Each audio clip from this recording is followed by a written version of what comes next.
Hey Podtellers, my name is Edmond Orenge, founder of Podtell Podcast. It's been a while since I hosted an episode here, and I want to take this chance to say thank you so much for always supporting us, always coming through for us, our events, and also subscribing to our channel. So I want to congratulate the hosts who have been hosting. It's not that they are not hosting again, but I've taken a chance to come back and help the team host because I'm one of the hosts of the Podtel podcast. So as you all know, kuna kina Charlene, kuna kina Cecilia, Shalom, and I want to say thank you for a good work they have been doing. For me, I've been behind the scenes as a director, directing the scenes, and so that's why you have not been seeing me a lot. But I'm always there at Spotify, so if you miss me here, go and find me on Spotify, but I'm back here again. So today, before I introduce the topic, I want my guests to introduce themselves, watuambie moja mbili, alafu now we go into the topic. So I'll start on my far right. Thank you, Eddie. Let me first start by introducing myself. My name is, I go by the name of African Entrepreneur, and I am a software engineer by profession. And I love to talk about technology, talk about entrepreneurship. And I think this is an opportunity for us to really engage with each other. So thank you so much for this opportunity, Eddie. I'm looking forward for the conversation. Karibu. Yeah. Thank you so much. Hi, my name is Kelvin Kipkosgei. I'm the founder and CEO of Digilance Global. I'm also a software developer. I'm a digital marketing strategist. I'm also an entrepreneur. Thank you. I'm really hoping for the best in this conversation. Thank you. Welcome. Karibu. Yeah, thanks. So on today's topic, I want us to talk about balancing entrepreneurship and mental health. So I think all of us here are entrepreneurs in our fields. And for me, I've started my entrepreneurship journey recently. And this is something that I've been dreaming of doing because it goes back to my grandfather because he was an entrepreneur. And at first, I didn't have that idea that I'll become an entrepreneur, but growing and realizing my path in life, of course, and bring back now to entrepreneurship and all that, and also podcasting is of zote. So I want us now to start with the basics. People understanding what's entrepreneurship, how can you find yourself in these kind of fields, and how do you carry yourself? Because unajua, as an entrepreneur, people may think that you should be like wearing a suit or something like that. For my understanding, entrepreneurship is more than wearing a suit. It's about you going down there, looking at the problems, what do people need, knowing the market. Because unajua you can be an entrepreneur and you sell the wrong products in the wrong season of business. And useme maybe business is not my thing, but you didn't read the market. So all of that, that's what we are going to discuss today. And I want us now to also add mental health on it and to come either. So we can start with you. How do you understand entrepreneurship? Thank you for the question. For me, entrepreneurship is problem solving. First of all, I'd say it's problem solving. I'd also say entrepreneurship is more of connecting and providing what people need. For instance, giving people their needs, but not like all the things, like what they really need at that time. For me, that's entrepreneurship. Thank you, Eddie, for the question. I think before we start to define entrepreneurship, let me first of all give you a context of where I started. I think nimekuwa kwa game for the longest. Na for me, I started first of all as an employee. I worked at a company, a fintech company, and then I realized that employment is not my thing. I don't like to be told what to do. I think my mind, I have a free mind. I have to chase what I see in my mind. And employment is good. I'm not saying employment is bad. Employment is good. But now let's try to address the question that Eddie has asked us about entrepreneurship. Personally, I find that jobs are not in Kenya. We have high unemployment rate in Kenya. And I believe that if we take entrepreneurship, we can be able to solve this problem of unemployment. And there's a lot of opportunities out there that entrepreneurship can bring to the to people, to the masses. So this for me is a passion for me. I really love entrepreneurship because I'm able to see a problem in the market. I'm able to provide a solution to that problem in the market. So in essence, for me, entrepreneurship is a way to express myself. So I think that's what I can say about entrepreneurship. Yeah. Good. As you open, let me now say, Yeah. as you have said about having a free mind, Yeah. that's something also I want to elevate kwa entrepreneurship, Okay. or also finding your own journey, because I was also employed at some point. Yeah. And I didn't want my boss at that time Yeah. to tell me fanya hivi, because for me at that time I planned my week. Nasema I'll be at job at this time, nafanya hii na hii at this time, but at this time I'll be doing podcasting. Yeah. Nitakuwa natafuta now an audience, like events, naona vitu kama hizo. So you'll find yourself like nika umefungiwa. And at the same time you're a free mind. Unaona? So you guys have explained it well, and I want, kuna hii term inaitwa hustle culture, which is now I'll also want on your now definitions. I'll want you guys now to tell us or tell the audience, how do you understand the term hustle culture, and how does it mean to you personally? Yeah.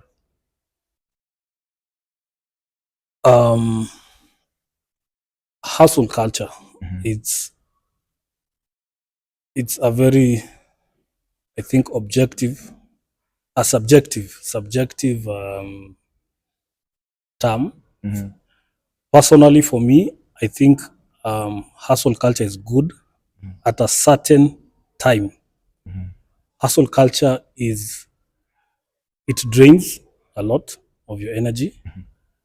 It takes a lot from you because you're giving, hustling. But this is my personal take on hustle culture. If you are coming from old money, then I would suggest that you see hustle culture in a different light. Hustle culture is good for you if you are not coming from old money.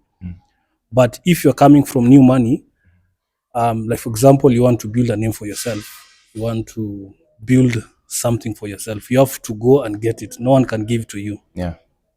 So it depends on how you see it. I know I'm going to say something that is controversial. No problem. But personally, for me, I don't think hustle culture is good for women, because you have to be very aggressive. And but if you have, for example, if you have mechanism to protect yourself from the harsh reality of entrepreneurship and hustle culture, because sometimes you have to go and get it, you have to pitch yourself, you have to work, you have to market yourself, you have to spend some money, you have to do this and this. So in essence, for me, I think it depends on how you see the hustle culture. On a minimum, it has to have a timeline. It's not supposed to be a lifestyle. Let me say it like that. It's not supposed to be a lifestyle. Because at sometimes you need to pull back, reassess yourself, take care of your mind, of your mental health, and re-energize. So I think that's what I can think about the hustle culture. Okay, before nani ajibu, I think what we've said about the hustle culture, that it doesn't favor women. Yeah. I'll need to add something on that. Yeah. For me, I think Yeah. ukijituma Okay. as a business person, Yeah. sorry, Mm-hmm.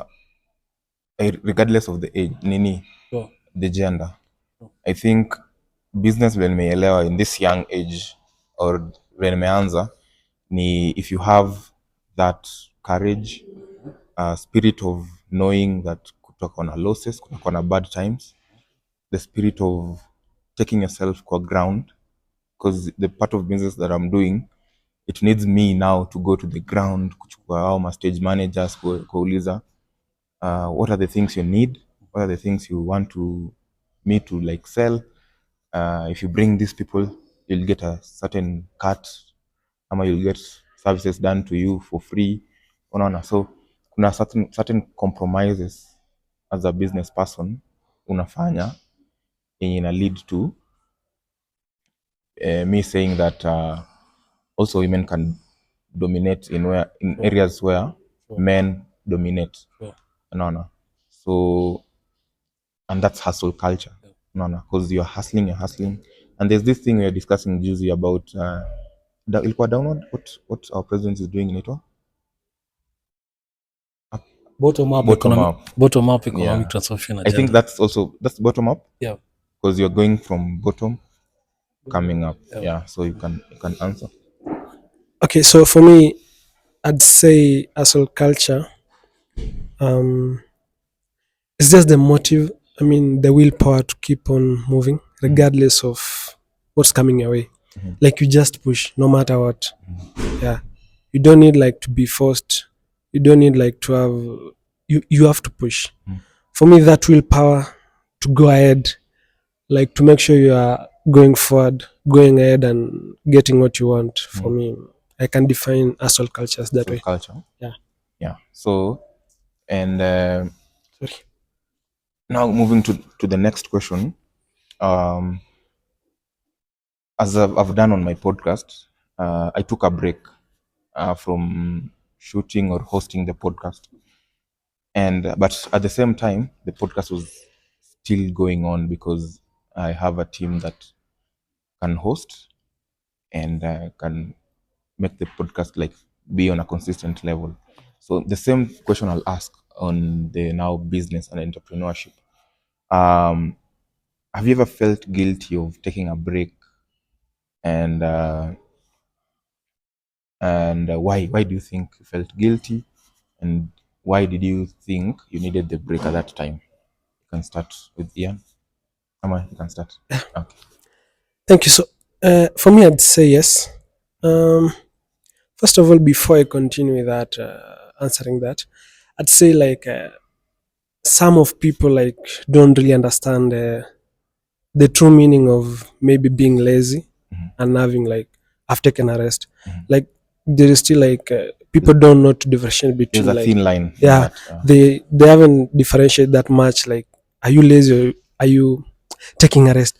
So, for instance, sometimes like for me as a young founder, I usually feel like some sort of self doubt, and I'm like, I need like to go back, like take a little, just a step back, realign myself, then I come back stronger. But for the subtle see, they'll just see like I'm being lazy because we've been nurtured in a way that you need to be busy. Like you don't need why you're not taking a rest, you're just being lazy. But for me, I was just taking a rest, a very little rest, go back, realign myself, then I come back stronger. So some people don't know, like, so the society will judge me, maybe they'll say I'm lazy, yet okay, they just need like you to be very busy, not knowing like sometimes it's not all about like being that much busy. Just take yourself, realign yourself, just know yourself, then come back stronger. Yeah. Oh, I think you're talking about guilt.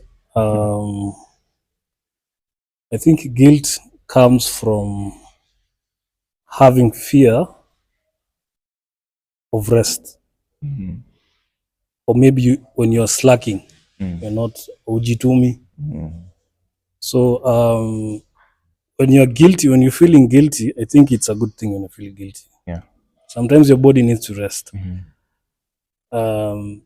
So personally, I don't feel guilty. Mhm. I don't feel guilty because for me, I celebrate the milestone that I've achieved. Mm. I appreciate. I have gratitude Mhm. on where I am. Mhm. So, for example, if and for me, I see failure as a stepping stone towards success. So, for example, if I fail Mm. and then I slack, and then I'm saying I'm not doing what I'm supposed to do, the Monday blues, you're just resting the house, uko tu hapo umetulia tu. Yeah. Unajua, for me, I take it positively. It's all in your mind. It's mindset. It's a mindset thing. But in terms of accepting rest is a good thing. You have to work from a position of rest. Mm. So for me, the guilty part, I'm guilty as charged, but I accept it. It's Yeah. part of the process. Yeah. Yeah. So for me, I think I will also back with you about I don't feel like guilty uh, of taking rest because najua personally hizi vitu ni it's human characteristics. We are not designed Yeah. to not take a rest. No. So at a certain period of time we are designed to rest. Unaona, alafu pia on the business aspect now ama entrepreneurship, Yeah. me what I was advised with my mentors and also my father ni this is your journey. Unaona, and your journey will be defined by the decisions you make, the characteristics of a person you will be, the discipleship of yourself, how you talk to people, your customers, and how you talk to your partners, in business. So it accumulates from that, whereby as a person now, as a businessman, like when you're the face of your brand. Now, what takes to be a face of the brand? You need to take care of yourself mentally. You need to take care of yourself like uko umekula. There's this funny example whereby kuna msee alipatikana kwa hoteli amefaint, not kwa hoteli, kwa biashara yake, kwenda kwa hospitali the real issue ni hakuwa amekula for the whole day ama I think for 3 days. Yeah. But kwa account the guy has over 50 million, but hakutaka kukula because alikuwa anataka kufurahisha ama there's a certain deal alikuwa anataka kupass. Unaona, in this aspect ni akujichunga. Na what people don't get ni if you don't take care of yourself, that business won't run. Unaona, and as a business person ama as a person, you should like take care of yourself first, then the brand itajichunga. Unaona, yeah. So we'll move on to the next one. Now self doubt, vile ulikuwa umesema you started doubting yourself and starting asking yourself questions. That's a very big aspect in starting a business ama starting something small. Unataka ikuwe kubwa. Unaona, vile tulikuwa tumesema the bottom up economy, hizo vitu zote. Starting up from a small place, you'll start doubting yourself because you don't know the game vile inaenda. Unaona. Now how do we now deal with self doubt? Start with you.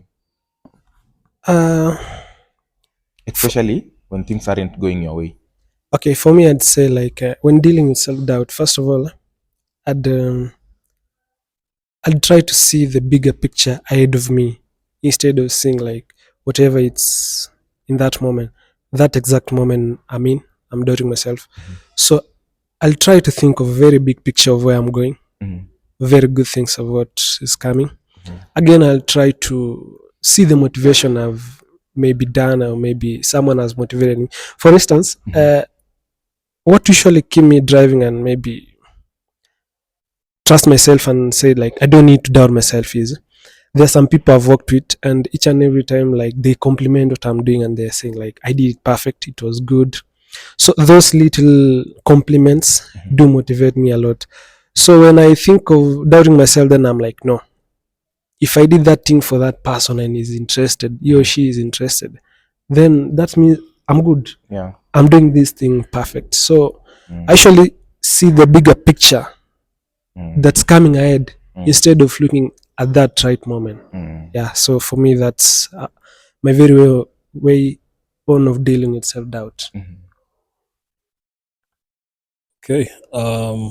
Dealing with self-doubt. I think for me, I accept that doubt is there. You cannot run away from doubt. Even the courageous people have doubt. Even if you see someone who has it all, they still feel doubt in the process. But I think for me, courage comes from you accepting the process. And for example, if you do something well, maybe you fail towards something until you get it right, then you build your confidence as you go along. So how do I deal with self-doubt? I accept it. It is there. You cannot run away from self-doubt. It's how you push yourself, you accept that this is the reality that is happening, and then you just make that step forward. That little step that you take towards maybe accomplishing or maybe launching a product, delivering that particular service to a client. So for me, I think it's a mindset thing, and doubt is always there. Yeah. You cannot run away from it. Yeah. Yeah. So in my aspect about self-doubt, it stems from fear. Self-doubt stems from fear because uh, you've invested, let's say you've invested like one mic on your business, and when you start, you now start now your self-doubt and some, what if I put this now it doesn't bring back the profits, nini nini. But now if you kill now the fear of now elevating now to the next level of business, I think the one aspect they told me about self-doubt is killing the fear. But self-doubt will always be there. It's good to have two minds, but also at the same time trusting your gut. Unaona? So if you have two minds, always trust your gut, because trusting your gut inakusaidianga sometimes whereby una feel like I have to make this decision and I have to make it quick. Unaona? So killing the fear. Alafu another aspect ni the people that are around you, your circle. If you have a circle whereby you don't like motivate each other, you don't like take risks together, you won't go anywhere. None. So things about entrepreneurship: kill the fear, chase whatever you need to chase, the circle you need to be with. And because I think, okay, notice with so much entrepreneurship, they have a certain clique of friends. Like they don't befriend everyone. No, because they understand the journey. The journey is very thin. If you make one mistake, you're back to the drawing board. If you make a good risk, you're the top.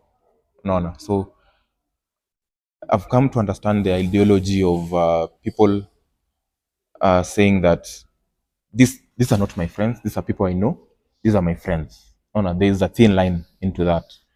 So yeah, but it's a big issue. You're self-doubting because if you see now the youths vetuko sahi, there are so many people wanaji self-doubt because you've gone to school, you've done a very good course.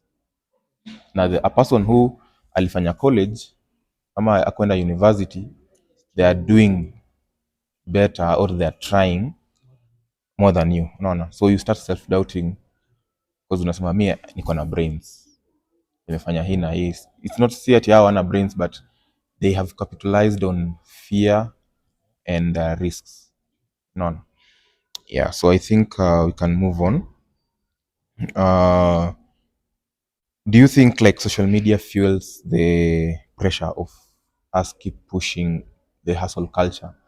Ama do you think does business need social media? Okay. When we talk about hustle culture, and we, in the lens of social media, I think people fake it online, and people put, maybe let's say for example, people put there's a lot of glam online. True. You cannot compare reality and social media. So yes, I agree. Social media puts hustle culture to be something out there. But when we talk about, for example, people don't post their failures online. True. People don't post their failures Yeah. online. We only post what people want to see. But if you can accept it, that it is a fact, that this is what happens, then you can navigate through the the social media landscape. I think you have to be real with yourself. Sometimes vulnerability, people want to see you being vulnerable. I think it's not something that is bad, but you have to show that you're human at the end of the day. Yeah, true. So, for example, you have started you're a founder. For example, what you said as a founder. Tell us about the failed launches that you had about your product. Tell us about that marketing strategy that didn't work. It's okay. There's no problem. But if you want to, I think for me, that's how I can see it. Yeah. It's a It's a balance. balance. Thin line too. Yeah. Yeah. Yeah, so for me, I'd say social media do put a lot of pressures. For instance, you usually see like your friends or colleagues winning 24/7 online. So you start doubting yourself, like, am I really doing the right thing? But what I'd say is just be confident with what you're doing. Because people do fake a lot online. Because you can find someone living a very good life online, but in reality, it's not that way. So I'd say social media put a lot of pressure, but what you need to do as the personal level is trust yourself, know what you want, know where you're going, and everything will be good. So don't follow each and everything you see on online. Yeah, So they'll just mislead you. yeah. So in my aspect now, in like on how I'm thinking, social media is a friend to you, depends on how you're using it. True. No, because the kind of information you get and also use from social media it depends on how you like manifest. Not manifest, on how you uh, put it out by yourself. Yeah, Unaona, you true. might see something, msee amepost biashara yake pale social media, uone like it's a goal that I'll never achieve in life. Sure. Unaona, but you never know, maybe msee amechukua loan, Ameweka ameweka hizo biashara. vitu zote hapo and he knows how atauza hizo vitu arudishe loan yake and now the business yake igrow. Drive, yeah. Unaona, the same thing you can do is save up money and also borrow the same loan and do Whatever he or she does. he or she is doing and build yourself True. entrepreneurially. No. Yeah. So it just determines on how you look at it and And how you you perceive it. visualize it and perceive it. Another thing is social media also helps people. Social media also helps people put their work out there. Unaona, some companies kama hii hotel tuko Grand Empire, I'm the social media manager. Unaona, they need me now to take videos, to take hizo rooms, picha nini nini to put out there so that people can see. know Yeah. the kind of products they are doing, they are The selling, services. because the services hizo vitu zote, because it helps. Social media also helps you gain attraction or traction to the outside world, because huwezi sema utategemea the bystanders ama the Yeah, people who yeah. are passing by True. to come to the hotel wajijulie. You need to Unaona? go extra there. You need to do an extra thing to go social media and post, sell yourself and sell your products hivyo. But at the same time, people do that to maybe create fear, because msee akiweka hapo anauza kitu alafu aone it's something lavish nini nini, mi nitaogopa nikiona kwa simu asubuhi huyu ameamka 5 amepost kitu kama hiyo na mi nimelala. Unaona? So kuna hiyo fear, kuna hiyo unasema I cannot now start because mimi nimeshindwa. Already kuna mtu ashafa. Yeah, no. Yeah, so let's move forward to have you ever found any routines or habits that help protect your mental health while building your business? Yeah, I'd say a couple of them. Mm-hmm. I'd start firstly with daily journaling. Mm-hmm. Like, I make sure on a daily basis I journal, know what to do, know what not to do, do this at what time, at what way. Again, I'd say like planning my week intentionally, knowing like this week I'm supposed to do this and this and this. I'd also say exercising. Yeah, doing a very good exercise, maybe taking a walk, jogging. For me, it's a very good routine that help me like balance my mental health while staying productive in my workplace. Not forgetting the best of all, like staying spiritually grounded, like God siku zote, like just make sure in whatever thing you're doing, in whatever thing you want to do, any idea you want to execute, always make sure unahusisha Mungu hapo ndani. Gotta be a prayerful man or a prayerful woman. Like for me, if you stay like spiritually guarded, then everything comes on its way. So that's how, those are like some of the routines that shall make me like productive and not torture my mental health while working. Okay. For me, what I do to I write. For me, I write. I express my thoughts on a piece of paper and also pray. I think prayer it's a reflection for you. And again, for example, I usually have moments where I talk about, for example, the postmortem analysis of maybe something that didn't work out. I pull back, I reassess myself, I reflect, I ask myself what happened, what didn't happen. I think that reflection allows you to rejuvenate in terms of as an entrepreneur, because entrepreneurship can take a toll on you.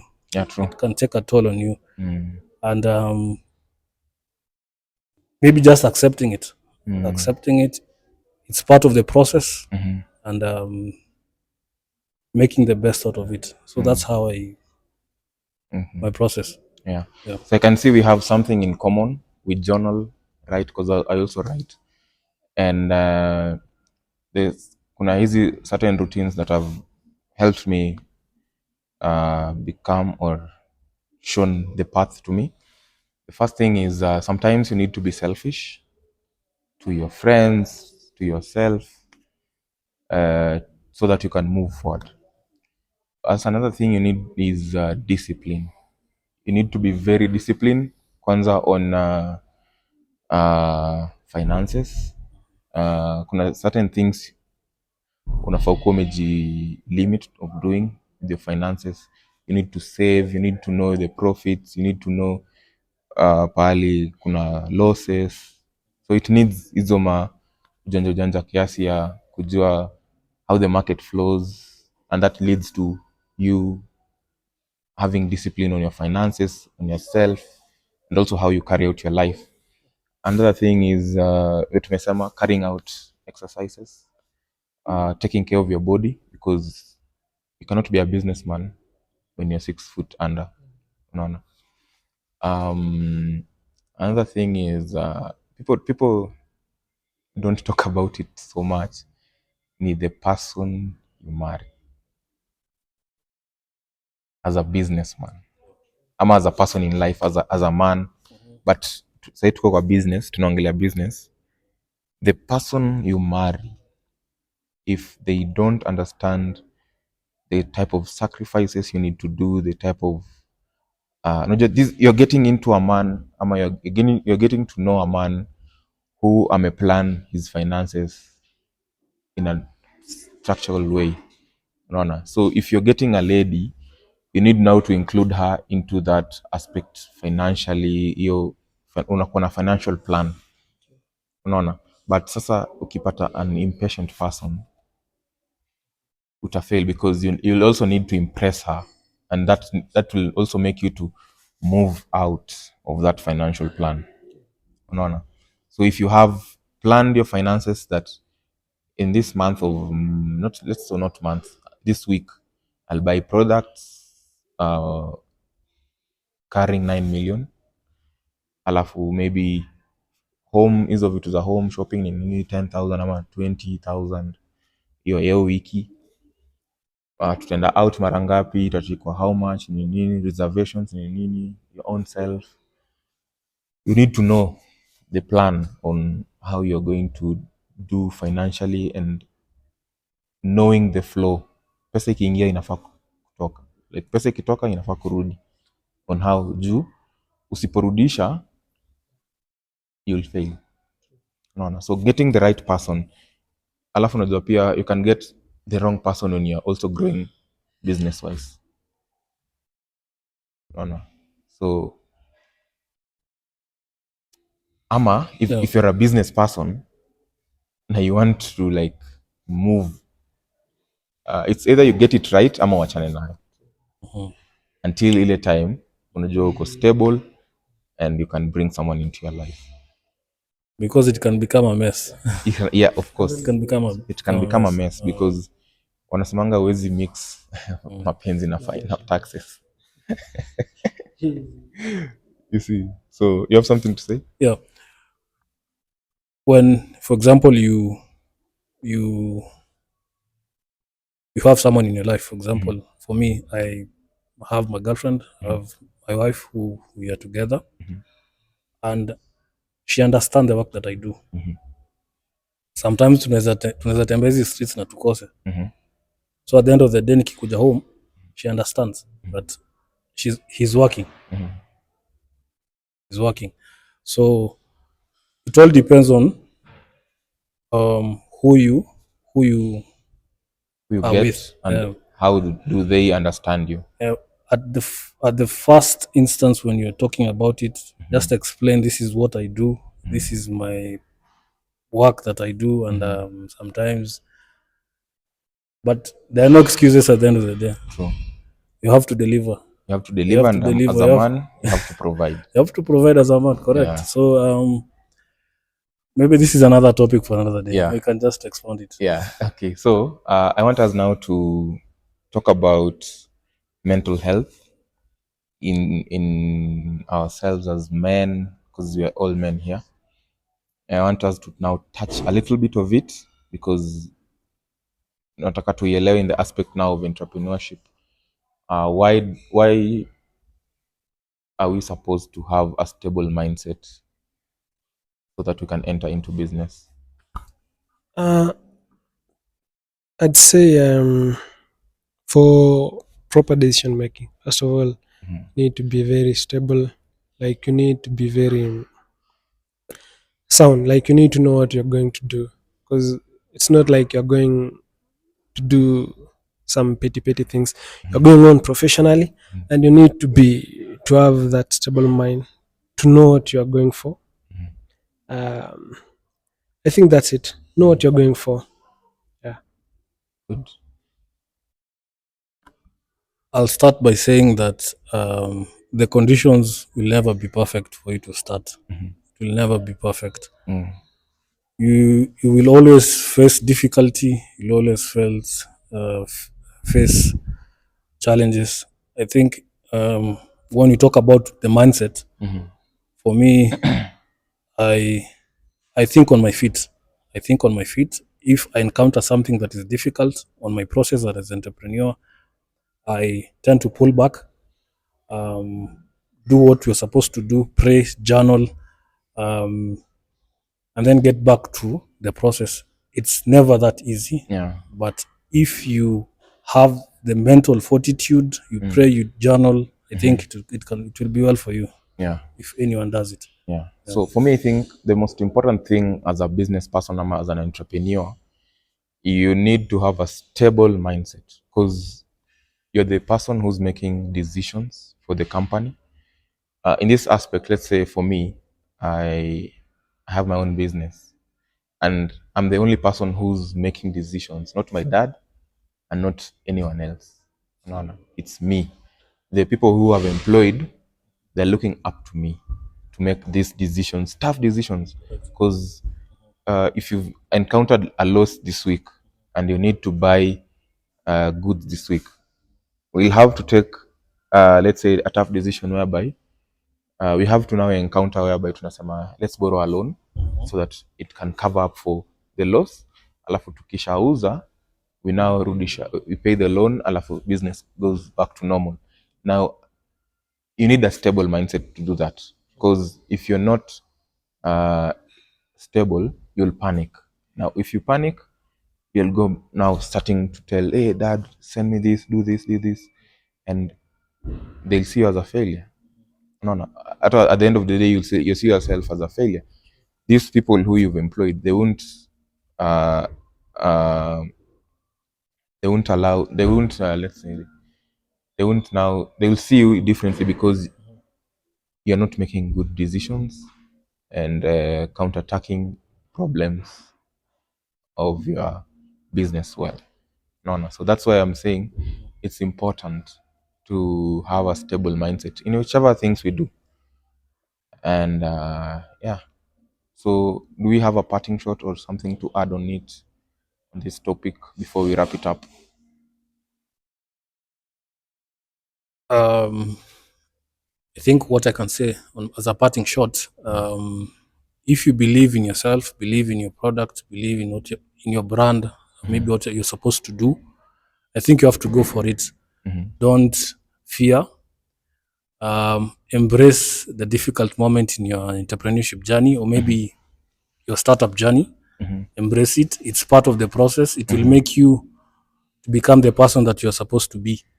So for me, I accept that this is what I had chose earlier, and I'm moving forward as an entrepreneur. And yeah, that's what I can think and say about it. Yeah. So for me, I'll say trust yourself.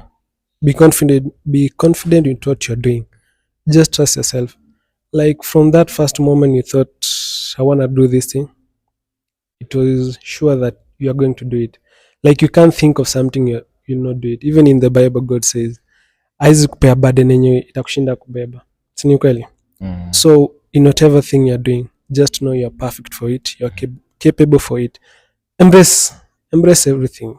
If it's failures, just embrace and use it as a stepping stone to just go a step ahead. So, Yeah. so whatever I can say as a parting shot is,